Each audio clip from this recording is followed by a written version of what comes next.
सबसे पहले सर, न सिर्फ इन्वेस्टमेंट के लिहाज से, विदेशी निवेश के लिहाज से, बल्कि आयोजन जो हो रहा है गुजरात वाइब्रेंट समिट जो है, यहां पर प्रधानमंत्री मोदी जब यूएई के राष्ट्रपति अल नाह्यान को रोड शो में शामिल करते हैं, सबसे पहले तो इस बॉडी लैंग्वेज, इस बॉन्डिंग को आपके जरिए मैं समझना चाहूंगी और इसके मायने कितने गहरे आपको नजर आते हैं। थैंक यू जी, प्रेशर आपके साथ। Oh definitely yes. देखिए ये एक बहुत ही विजुअल अपीलिंग इम्प्रेसिव डिस्प्ले हो रहा है और एक ऑनर है एक तरह से। तो भारत और प्राइम मिनिस्टर मोदी ने ये जो रोड शो कर रहे हैं इनके साथ, मोहम्मद के साथ बिन जायद, ये इंडिकेट करता है कि भारत किस हद तक और कितने रिस्पेक्ट और म्यूचुअल एडमिरेशन से ये रिश्ते को देखता है।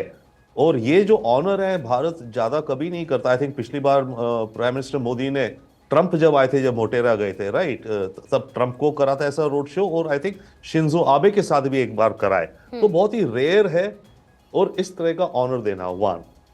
और ऑफ कोर्स इसके पीछे मल्टीपल कारण हैं, मल्टीपल चीजें हैं जो उस चीज को नेसेसिटेट करती हैं। ऑफ कोर्स जो आपने कहा इकोनॉमिक, यस, हमारे इकोनॉमिक रिश्ते बहुत हैं। और नॉट ओनली दैट, हमारे डायस्पोरा का बहुत बड़ा तबका यूएई में रहता है, जिसके द्वारा अगेन रेमिटेंसेस आती हैं करीब $20 बिलियन हर साल, जो हमारे एनआरआईज वहां नौकरियां करते हैं वो भारत भेजते हैं। इस सब के अलावा स्ट्रेटेजिक ज्यादा और होता जा रहा है। अभी देखिए एक ग्रुपिंग बना है I2U2, that is India, Israel, UAE, USA. इन चारों देशों का आपस में ट्रेड एंड कनेक्टिविटी लिंक्स का इसमें इनिशिएटिव है।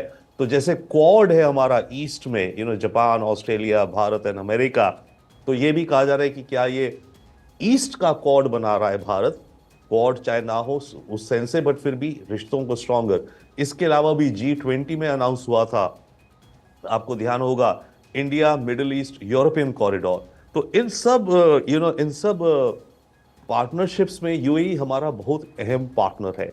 And lastly again also yes, again investments, Abu Dhabi investment agency है, इनका बहुत ही बड़ा सॉवरेन वेल्थ फंड है। इन्होंने ऑलरेडी कमिट किया हुआ है $75 बिलियन भारत में इन्वेस्ट करेंगे। And lastly I will say, ये रिश्ता या दोस्ती इन हम दोनों देशों की केवल इकोनॉमिक एंड स्ट्रेटेजिक नहीं, फ्यूचर की है रियली। क्योंकि यूएई इस समय अपने को ऑयल से आगे नेक्स्ट उसमें ले जाना चाहता है, न्यू टेक्नोलॉजीज में, एआई में, क्वांटम कंप्यूटिंग में, आप जो भी कह लीजिए, ग्रीन, रिन्यूएबल्स इत्यादि। अभी कॉप हुआ था पिछले महीने, COP28, जिसमें ये फोकस हो गया कि दुनिया धीरे धीरे फॉसिल फ्यूल से हटेगी। तो यूएई अपने को तैयार कर रहा है कि मैं फ्यूचर में कैसे, मेरी इकोनॉमी जो इतनी बड़ी है, मैं कैसे अपने को कंटिन्यूइंग एक रिच कंट्री रखूंगा। वैसे में उसे इंडिया एक बहुत स्ट्रॉन्ग पार्टनर दिखता है, क्योंकि भारत की technology and talent is known. तो भारत की टेक्नोलॉजी और टैलेंट को यूएई अट्रैक्ट करके अपनी इकोनॉमी को फ्यूचर रेडी भी करना चाहता है। और मैं उस 2047 का भी जिक्र रविंदर सचदेव सर आपसे करना चाहूंगी, क्योंकि प्रधानमंत्री मोदी हमेशा 2047 की बात करते हैं। प्रधानमंत्री मोदी थर्ड लार्जेस्ट इकोनॉमी बनने की बात करते हैं, 5 ट्रिलियन इकोनॉमी बनने की बात करते हैं। ये जो आज एक बॉन्ड नजर आ रहा है दोनों के बीच में, वो सबसे बड़ा चेंज क्या है कि वो वाइसे वर्सा हो गया है। यानी कि सिर्फ भारत को यूएई की जरूरत नहीं है, बल्कि यूएई को भी इस बात का एहसास है कि उसको भी भारत की भविष्य, बेहतर भविष्य की तरफ उसकी जरूरत भारत को भी बनती है और भारत को यूएई की जरूरत भी बनती है। ये जो हाथ से हाथ मिलाकर चलने की तस्वीरें नजर आ रही है ना, जब प्रधानमंत्री प्रोटोकॉल तोड़कर जाते हैं, अल नाह्यान के गले मिलते हैं, उनको रिसीव करते हैं, उनका स्वागत करते हैं, the biggest change I believe comes out of these pictures. आप मेरे से पूछ रहे हैं? Yes sir. हाँ जी, एब्सोल्युटली पूछ रहे हैं जी। बहुत transformation, as you said very well. अब ये नहीं है कि हमें यूएई के लिए ज्यादा हमें कोई जरूरत है, ठीक है, हर जगह सिनर्जी होती है। बट यूएई, जैसे हम पहले कह रहे थे, रियलाइज कर रहा है कि आप जैसे 2047 कह रहे हैं, इनकी भी यूएई की विजन बाय 2050 कहीं तक पहुंचने की। तो यूएई को दिखता है कि उसको अपनी विजन अचीव करने के लिए भारत की पार्टनरशिप बहुत अहम रोल प्ले करेगी उसके लिए। और देखिए इनके पास इशू क्या है, इनके पास कैपिटल है, राइट, पैसा है डेफिनेटली ऑयल एक्सपोर्ट से।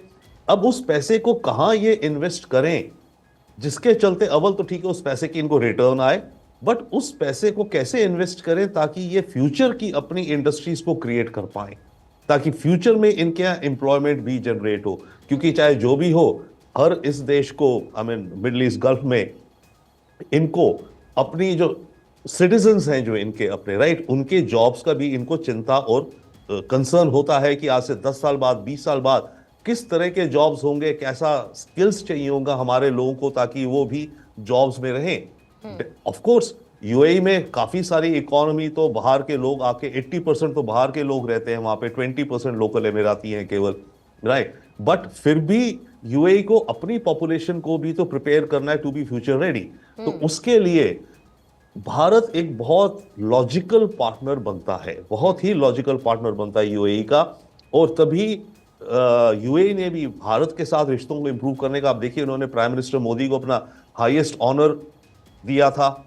हमने भी शेख जायद, जो कि इनके फादर थे जो भी एक्सपायर हो गए, हमने भी शेख जायद की ऑनर में एक स्टैंप इशू करा था भारत में, राइट। तो ये म्यूचुअल सिंबलिज्म्स भी हैं दोनों देशों के, और सिनर्जीज इतनी है कि आई थिंक इसको काउंट करना, आई वुड नॉट से मुश्किल है, बट किसी भी स्फीयर में आप देखिए कोलैबोरेशन का स्कोप चल रहा है हमारा, फ्यूचर रेडी रिन्यूएबल्स में, ग्रीन हाइड्रोजन में लेकर के एआई में, इन सब चीजों को लेकर के।